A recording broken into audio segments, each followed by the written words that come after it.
At the beginning of this story, we see a beautiful girl sleeping alone. While she was in a deep sleep, someone suddenly pulls her blanket, causing her eyes to open. As soon as she gets up to check, someone grabs her hair and slams her head into the pillow. The one doing this was none other than her own father. The girl asks her father, "What happened to you?" But he gives no reply and keeps staring at his daughter's body with dirty eyes. Then he brings his face close to hers and says, "My daughter has grown up so much." Hearing these words from her father, the girl becomes terrified. Then the man lets go of her hair and starts touching her face. The girl begins crying in fear. She could not understand at all what was happening to her, and then her father leaves from there. The next morning, we see the girl's mother cooking food. The girl's name is Mary. Sitting there, Mary keeps thinking whether she should tell her mother everything that happened to her last night. Just then, her sister and little brother come to the breakfast table.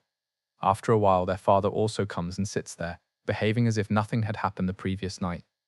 Mary thinks to herself that last night he was looking at her with such evil eyes, but how is he acting so normal right now?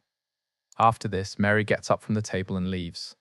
Just then, her mother slams the food hard onto the table and starts eating it in a very strange way, as if she had not eaten for months.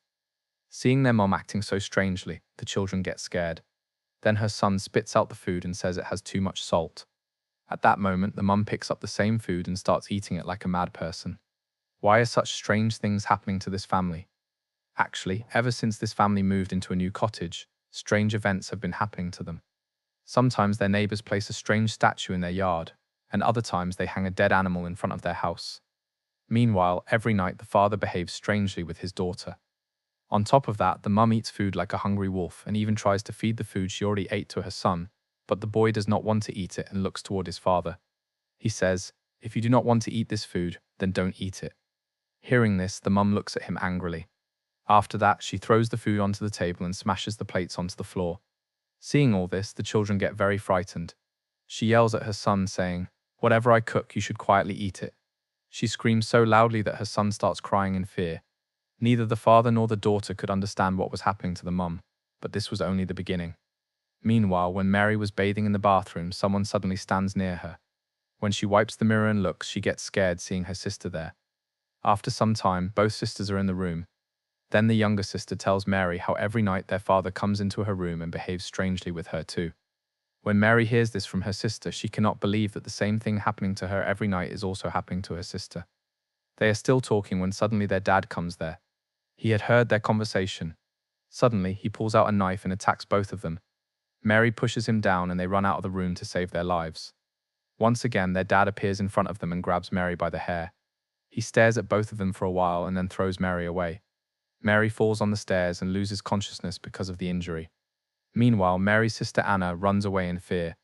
When she looks back, she notices that her dad is not chasing her. On the other side, Dad goes into the storage room and comes out with a hammer.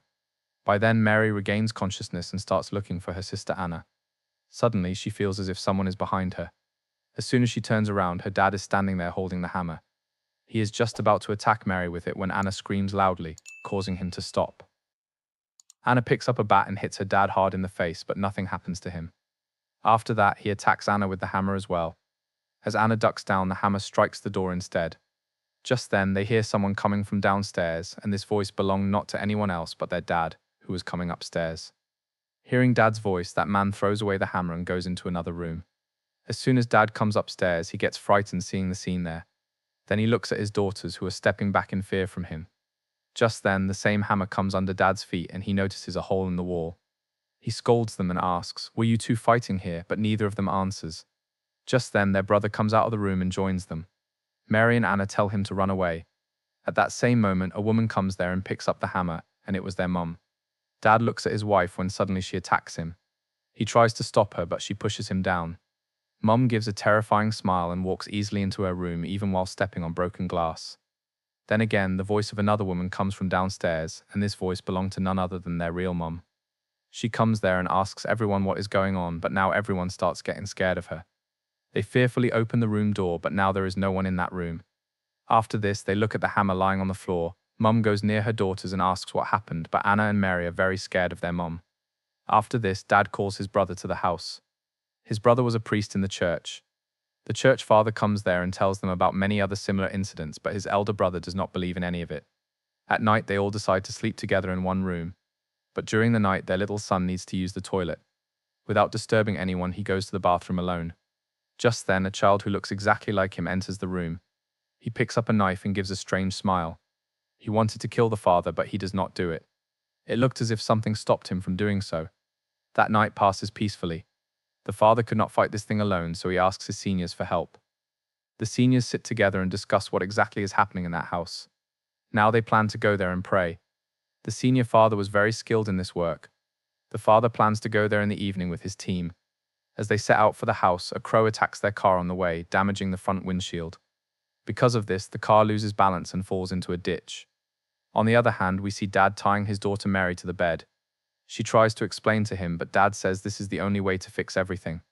At midnight, the father arrives at their house covered in blood. He tells them that all the fathers have been killed, so now whatever needs to be done must be done by them alone. Seeing Mary tied to the bed, the father wants to do his work, but he is scared to do it alone because the last time he tried something like this, the demon killed all of his family members. So he was afraid that the same thing might happen again, and if it did, he would lose his brother's family too. But his elder brother, crying, tells him, "Do your work, we all have to fight together, otherwise it will kill all of us." Hearing this, the father lights candles and sprinkles holy water on Mary. Because of the holy water, Mary starts screaming. After that, the father places a cross on Mary's chest and starts hitting her with a stick. Mary screams in pain. She asks why they are doing this to her. The father asks Mary's dad, "Do you still want to continue this treatment?" Seeing all this, Mary's dad starts crying. When one stick breaks, the priest takes out another stick. Mary faints from the pain. On the other side, we see the place where the fathers coming there had their accident. The police team has already arrived there. As soon as they pull the father out of the car explodes loudly. Among all these people, Mary's dad's brother is also present there. This meant that the man currently at Mary's house was not a priest at all, but the demon itself. That is why he was hurting Mary for no reason. But now Mary's mum can no longer tolerate this.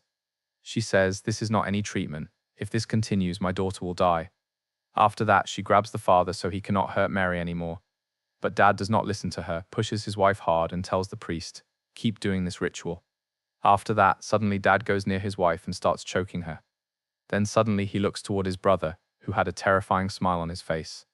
Dad understands everything. After this, he attacks the demon, but the demon knocks Dad down. Just when the demon is about to kill Dad, the real father arrives there. He chants some prayers, causing the evil spirit to leave. Mary had been badly injured. After this, she starts moving toward the storage room. Just then, the father places a mirror in front of Mary, causing the demon to come out of her body and try to escape. The father takes that demon into his own body and asks his brother to kill him, upon which his brother stabs the broken cross into his chest. By doing this, both the demon and the father die together. In the end, this family survives safely, and with this, the movie ends right here.